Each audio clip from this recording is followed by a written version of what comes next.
Hello guys, welcome to my YouTube channel. అందరూ ఎలా ఉన్నారు? బాగున్నారా? అయితే ఈ రోజు మీకు లాస్ట్ టైం వీడియోలో నేను చెప్పాను కదా, ఆర్ఆర్బి గ్రూప్ డి నోటిఫికేషన్ అయితే వచ్చిందని చెప్పేసి. అయితే మనకి జనవరి 23 రోజు నోటిఫికేషన్ అయితే రిలీజ్ అయింది. సో ఆ రోజు నుంచి అయితే అప్లై చేయాలా వద్దా అనే ఒక కన్ఫ్యూజన్లో అయితే ఉండిపోయాను. అయితే ఈ రోజు అప్లై చేద్దామని చెప్పేసి అయితే నేను మీ ముందుకైతే రావడం జరిగింది. ఆర్ఆర్బి ఎన్టీపీసీ అయితే అప్లై చేశాను కదా లాస్ట్ టైం. సో అదైతే ప్రజెంట్ ప్రిపేర్ అవుతున్నాను. ఇప్పుడు వచ్చేసి అయితే గ్రూప్ డీకి అయితే అప్లై చేస్తున్నాను. సో ఆ ప్రాసెస్ ఎలా ఉంటుందో మీకు కూడా చూపిద్దామని అయితే మీ ముందుకైతే తీసుకొచ్చానండి. ఎందుకంటే నాలాగా హౌస్ వైఫ్గా ఉన్న వాళ్ళకైతే ఎంతో కొంత హెల్ప్ అవుతుంది కదా. సో ప్రాసెస్ ఎలా ఉంటుంది, మనకి ఏమేమి డాక్యుమెంట్స్ కావాలి అని చెప్పేసి అయితే వీడియో అయితే కంప్లీట్గా ఉంటుంది, మీరు చూసేయండి. ఈ ప్రాసెస్ ఎలా ఉంటుందో నాకు కూడా తెలియదు, ఫస్ట్ టైం అప్లై చేస్తున్నాను. మనకు వెబ్సైట్ వచ్చేసి ఆర్ఆర్బి రిక్రూట్మెంట్ బోర్డు. ఫ్రెష్గా అప్లై చేసే వాళ్ళు రిజిస్టర్ చేసుకోవాలి. ఓల్డ్గా ఉన్నవాళ్ళు ఫ్రెష్గా అప్లై చేసుకున్న వాళ్ళైతే మనం మళ్ళీ రిజిస్టర్ చేసుకోవాలి. లాస్ట్ టైం అప్లై చేసిన వాళ్ళైతే మనం యూజర్ ఐడితోనైతే లాగిన్ అవ్వచ్చు. పాస్వర్డ్ మనకు ఒకటి ఇస్తారు కదా. అయితే నేను ఆర్ఆర్బి ఎన్టీపీసీకి అప్లై చేసినప్పుడు నాకు మెయిల్కి అయితే ఒకటి మెసేజ్ వచ్చిందండి, పాస్వర్డ్కి సంబంధించింది ఆర్ఆర్బి ఎన్టీపీసీకి. సో అది మనం ఇక్కడ డైరెక్ట్ లాగిన్ అయ్యామంటే నా డీటెయిల్స్ అన్నీ వచ్చేస్తాయి. ఇప్పుడు ఈ గ్రూప్ డీకి కావాల్సిన డాక్యుమెంట్స్ యాడ్ చేస్తే సరిపోతుంది. ఫ్రెష్గా అప్లై చేసుకునే వాళ్ళైతే మనము కంప్లీట్గా స్టార్టింగ్ నుంచి అయితే అప్లై చేసుకోవాల్సి వస్తుంది. చూద్దాం ప్రాసెస్ ఎలా ఉందో. ఇవైతే సపరేట్గా పెట్టుకున్న ఫామ్స్ అన్నీ లాస్ట్ టైం ఆర్ఆర్బి ఎన్టీపీసీకి అప్లై చేసినప్పుడు తీసినవి. రీసెంట్ పిక్ పెడితేనే, పాస్పోర్ట్ పెడితేనే అప్లికేబుల్ అయింది ఆర్ఆర్బి ఎన్టీపీసీకి. మనం ఎప్పుడు అయితే పెట్టద్దు. నా పాస్పోర్ట్ అయితే దొరకట్లేదండి, మర్చిపోయి వచ్చాను. సో తనే కెమెరాలో తీసి మనకు సెట్ చేస్తారంట, చూద్దాం.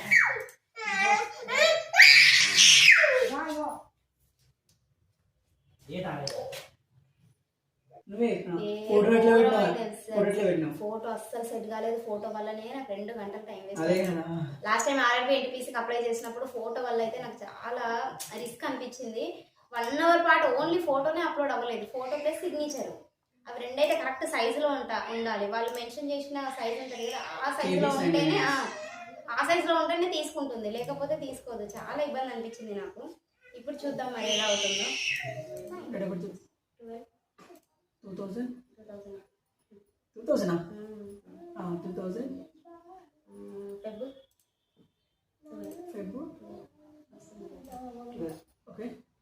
ఇక్కడ ఫస్ట్ మనము ఓపెన్ చేయగానే మన ఈమెయిల్ ఐడి లేకపోతే నంబర్తో అయితే లాగిన్ అవ్వచ్చు.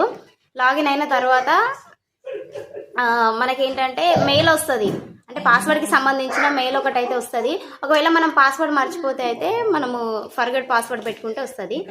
మర్చిపోకపోతే లాస్ట్ టైం ఉన్న పాస్వర్డే ఉంటే కనుక వస్తుంది. ఇప్పుడైతే నేను ఫర్గెట్ పాస్వర్డ్ కొట్టిన తర్వాత అయితే నాకు ఇది చూపిస్తుంది. ఆధార్ నెంబర్ టైప్ చేసిన తర్వాత ఓటీపీ అయితే వచ్చింది. సో ఓటీపీ నేను టైప్ చేస్తున్నాను, చూడండి. వచ్చింది ఆల్రెడీ. నార్మల్ వాట్సాప్ లో నార్మల్ మెసేజ్ వస్తుంది. 249 తర్వాత ఇక్కడ మనం ఏ డివిజన్కి పెట్టుకుంటున్నాం అనేది అడుగుతుంది. సో డివిజన్ సెలెక్ట్ చేసుకున్న తర్వాత 214 ఇక్కడ మన సిటీ అడ్రస్ అయితే అడుగుతుంది. ఆ తర్వాత వచ్చేసి పిన్ కోడ్. మనకి ఇక్కడ ఎగ్జామ్ లాంగ్వేజ్ అయితే సెలెక్ట్ చేసుకోవాలండి. ఇక్కడైతే మనం ఎడిట్ చేసుకోవచ్చు. ఎడిట్ డేట్ మనకు ఒక్కొక్కసారి ఇవ్వచ్చు, వాళ్ళు ఇవ్వకపోవచ్చు. సో అందుకని చెప్పేసి మనం ఇదైతే కొంచెం ఆలోచించి పెట్టుకోవాలి. నేను ఇంగ్లీష్ మీడియం బ్యాక్గ్రౌండ్ కాబట్టి ఇంగ్లీష్ అయితే పెట్టుకుంటున్నాను.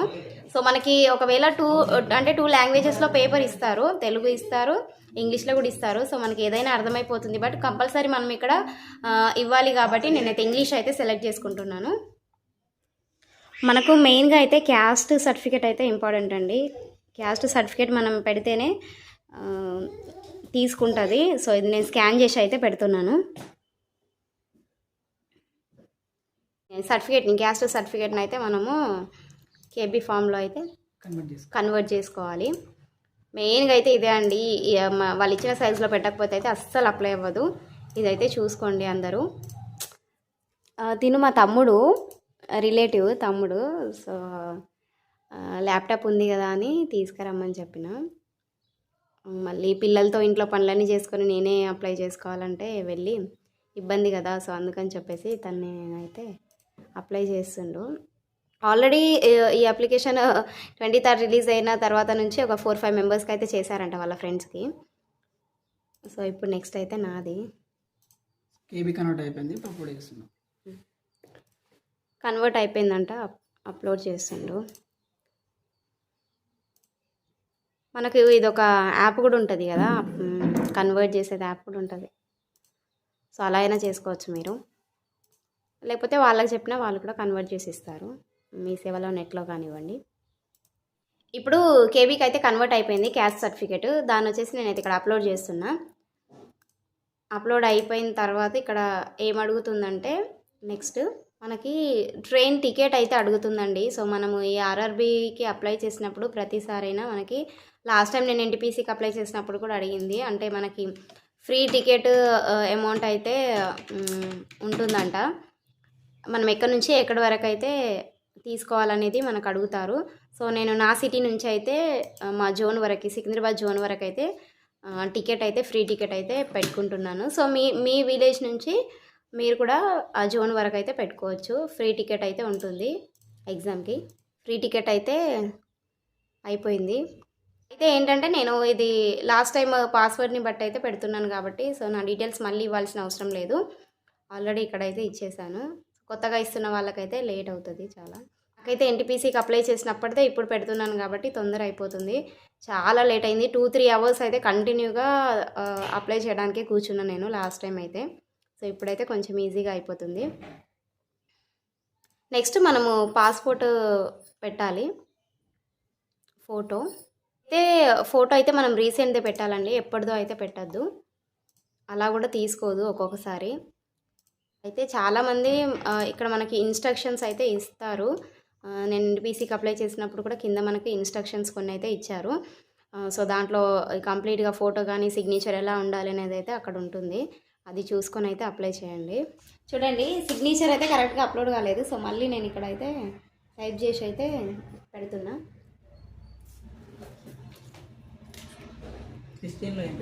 చూడండి ఫోటో కూడా అయిపోయింది, సిగ్నేచర్ కూడా అయిపోయింది, మొత్తం అయిపోయిందండి. అప్లికేషన్ అయితే తీసుకుంది.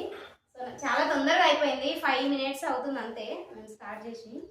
ఎందుకంటే నేను లాస్ట్ టైం అప్లై చేశాను కాబట్టి దానివల్ల కొంచెం తొందరగా అయింది. సో ఫ్రెష్గా అప్లై చేసే వాళ్ళకైతే లేట్ అవుతుందండి. సో మనకి వచ్చేసి మెయిన్గా ఇంపార్టెంట్ పోస్టులు కదా.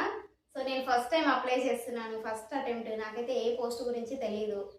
సో తమ్ముడు ఏంటంటే వాళ్ళ ఫ్రెండ్స్ కొంతమందికి అప్లై చేశారంట. సో మరి వాళ్ళు ఎలా తీసుకున్నారు, బాయ్స్ జెంట్సే కదా వాళ్ళు తీసుకున్నారు.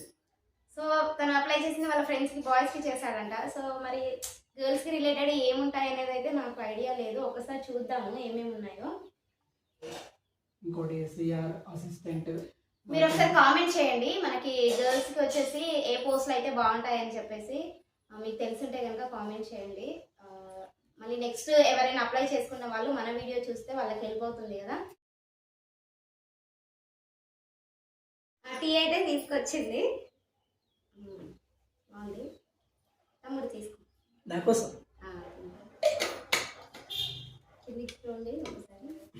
ఒకసారి 13 ఉన్నాయి కదా. మొత్తం వచ్చేసి మనకు 13 పోస్టులు ఉన్నాయండి. 13. సో ఏ చేస్తే బాగుంటుంది చెప్పు, నీకు ఏదైనా తెలిసింది? నాకు ఏం ఐడియా కూడా లేదు. నేను ఆర్ఆర్బీ గ్రూప్ డిఏ కాదు ఏది కూడా నేను అటెంప్ట్ చేయలేదు ఇప్పటివరకు కాబట్టి నాకు తెలియదు. So SCR assistant. ఎస్ఎన్టీ అంటే ఫస్ట్ వన్ వచ్చేసి ఎస్సీఆర్ అసిస్టెంట్. ఇది మీకు నేను ఒకసారి స్క్రీన్ షాట్ తీసి పిక్ అయితే పెడతాను చూడండి. నాకు తెలిసినంత వరకు అయితే కొన్ని అయితే పెడుతున్నాను. ఎన్ని వరకు పెట్టచ్చు మనం? 13 పెట్టచ్చా? గ్రేట్ అంట. చూడండి 13 కూడా మనం పెట్టుకోవచ్చు అంట. లాస్ట్ టైం వీడియో పెట్టాను కదా, నిన్నటి వీడియోలో అయితే ఆర్ఆర్బీ గ్రూప్ డి అయితే నోటిఫికేషన్ రిలీజ్ అయింది. అప్లై చేసుకోవాలా వద్దని నేను పెట్టినప్పుడు ఒక సిస్టర్ అండ్ ఒక బ్రదర్ కూడా కామెంట్ చేశారు. అదైతే వెయిట్ అయితే మోయడం ఉంటుందంట, బస్తాలేంటి. టెస్ట్ ఫిజికల్ ఎఫిషియన్సీ టెస్ట్ అయితే తప్పకుండా ఉంటుందండి. ప్లస్ రన్నింగ్ కూడా ఉంటుందంట. సో చూడాలి. సో రన్నింగ్ కానివ్వండి, అథ్లెటిక్స్కి సంబంధించిన స్కూల్లో అవన్నీ చేస్తుంటే మనకి జాబ్ అయితే ఎక్కువ వచ్చే ఛాన్స్ ఉంటుంది. సో మనం సిబిటి క్లియర్ అయిన తర్వాత మనకి ఫిజికల్ ఎఫిషియన్సీ టెస్ట్ ఉంటుంది. సో మనం చదువుతాం కాబట్టి సిబిటి అవ్వచ్చు. So next physical efficiency test దగ్గర పోయినా కూడా తప్పేం లేదు, ఎందుకంటే రన్నింగ్ అవన్నీ ఉంటాయి కాబట్టి కొంచెం చూసుకోవాలి. ఏం పెట్టుకోవాలి ఫస్ట్ అంటాను. ఫస్ట్ నేను పెట్టింది అయితే ఆయనకు థర్డ్లో లాస్ట్లో యూపీఎస్సీ చేయాలి. యూపీఎస్సీ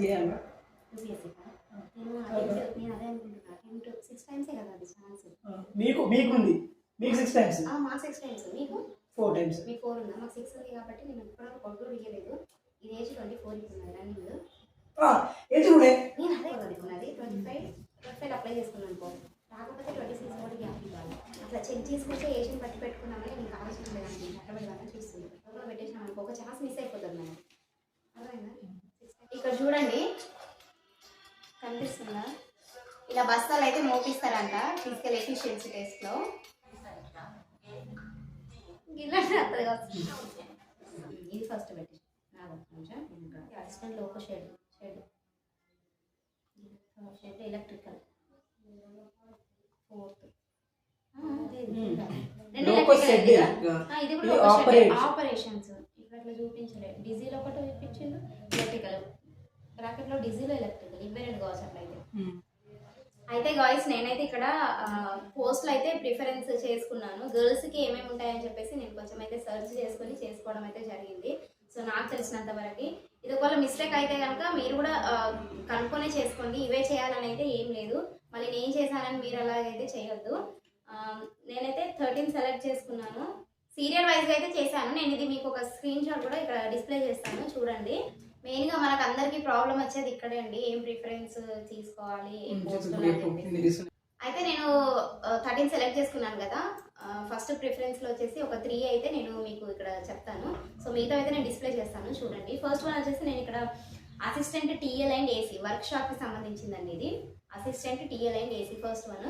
సెకండ్ వన్ వచ్చేసి అసిస్టెంట్ టీఎల్ అండ్ ఏసీ, ఇది వర్క్ షాప్కి రిలేటెడ్ కాదు, ఓన్లీ టీఎల్ అండ్ ఏసీకి సంబంధించింది. థర్డ్ వన్ వచ్చేసి అసిస్టెంట్ లోకో షెడ్, ఇది డీజిల్కి సంబంధించింది, అసిస్టెంట్ లోకో షెడ్. నెక్స్ట్ ఇంకోటి కూడా ఉంది లోకో షెడ్, ఇదైతే మనకి ఎలక్ట్రికల్కి సంబంధించింది. సో ఫస్ట్ 4 అయితే నేను మీకు చెప్పాను. పేమెంట్కి అయితే వచ్చేసిందండి. సో ఏంటంటే పేమెంట్ చేసే ముందు మనం ఒకసారి అయితే మొత్తం మన డీటెయిల్స్ చెక్ చేసుకోవాలి, ఎందుకంటే మనకు తర్వాత ఎడిట్ ఆప్షన్ ఇవ్వచ్చు ఇవ్వకపోవచ్చు కదా. సో అందుకని చెప్పేసి మొత్తం చెక్ చేసుకున్న తర్వాతనే చూడండి పేమెంట్ డీటెయిల్స్ అయితే ఇక్కడ ఉన్నాయండి. ఇక్కడ మీకు పే నౌ అని కనిపిస్తుంది కదా. సో పే నౌ కాడ మనం క్లిక్ చేస్తే ఆ తర్వాత మనకి పేమెంట్ అయితే వస్తుంది. యూపీఐ ద్వారా మనం ఎలా చేసుకుంటున్నాం అని చెప్పేసి అయితే ఓకే చేస్తే పేమెంట్ అయితే అయిపోతుంది. మనకి ఈ మెసేజ్ వచ్చేసి మెయిల్లో వస్తుందండి, పేమెంట్ మీరు చేసినట్టు, ప్లస్ నార్మల్ మెసేజ్ కూడా ఒక్కొక్కసారి వస్తుంది. ఎక్కువ అయితే మెయిల్లో వస్తుంది, చెక్ చేసుకోండి. సో ఇప్పుడైతే నాకు పే నౌ అయితే కొంచెం లేట్ అవుతుందండి, ప్రాసెస్కి టైం పడుతుంది, ఎందుకంటే అందరూ అప్లై చేస్తూ ఉంటారు కదా. సో కొంచెం లేట్ అవుతుంది. సో నేను ఇక్కడికే క్లోజ్ చేస్తున్నాను. సో పే చేస్తే అయిపోతుందండి. అయితే ఇక్కడ మీరు ఒకటి అబ్జర్వ్ చేయాలండి. అయితే మనం 250 రూపీస్ అయితే పే చేస్తున్నాం కదా, ఎస్సీ ఎస్టీ వాళ్ళకి 250 రూపీస్, మిగతా క్యాస్ట్ వాళ్ళందరికైతే 500 రూపీస్ ఉంటుంది. మనం పే చేసిన రూపీస్ ఎగ్జామ్ రాసిన తర్వాత ఇవి మనకి రీఫండ్ అవుతాయి, మళ్ళీ మన మనీ అయితే మనకైతే వస్తాయి. కంప్లీట్గా అప్లికేషన్ ఫామ్ అయితే వచ్చేసిందండి, అయిపోయింది. ఆర్ఆర్బీ గ్రూప్ డీకి అయితే అప్లై చేశాను నేను. ఇక్కడ మీరు ప్రివ్యూ కూడా చూడవచ్చు మొత్తము. గైస్ ఫైనల్గా అయితే అయిపోయింది. ఆర్ఆర్బీ గ్రూప్ డీకి అయితే అప్లై చేసేసాను. చూడాలి, ఇక చదవడం పైన కాన్సన్ట్రేషన్ ఉండాలి. ఇప్పుడు ఎన్టీపీసీ అయితే ప్రజెంట్ ప్రిపేర్ అవుతున్నానండి. ప్రజెంట్ అదైతే రీజనింగ్ ఎబిలిటీలో అయితే ఉన్నాను. ఫస్ట్ నేను ఇప్పుడు చేయాల్సిన పని ఏంటంటే వెళ్ళిన తర్వాత నేను సిలబస్ చూసుకోవాలి. ఈ group D syllabus NTPC syllabus same ఉందా లేదా, కొంచెం సిమిలర్గా ఉందా లేదా అని చూసుకొని అయితే నేను చదువుకోవాలి. సిమిలర్గా ఉంటే నాకు కొంచెం హెల్ప్ అవుతుంది. ఒకవేళ సిమిలర్గా లేకపోతే మాత్రము ఎన్టీపీసీ సపరేట్ చదవాలి బుక్స్, మళ్ళీ ఈ గ్రూప్ డిది కూడా సపరేట్ చదవాల్సి వస్తుంది. ఒకసారి ఏదైతే సిలబస్ చెక్ చేసుకున్న తర్వాత ఎలా ఉందనేది, ఒకవేళ సిమిలర్గా ఉంటే ఆ వీడియో కూడా మీకు నెక్స్ట్ టైం నేను పోస్ట్ చేస్తాను. సో ఇందులో మీకు ఏమైనా డౌట్స్ ఉంటే కనుక అప్లికేషన్లో కామెంట్ చేయండి, నాకు తెలిసినంత వరకు అయితే మీకు హెల్ప్ చేస్తాను. ముఖ్యంగా హౌస్ వైఫ్స్ ఎవరైనా అంటే కనుక మన వీడియోస్ చూడండి, ఇది మీకు ఎంతో కొంత అయితే హెల్ప్ అవుతుందండి. Thank you for watching the video. Bye bye.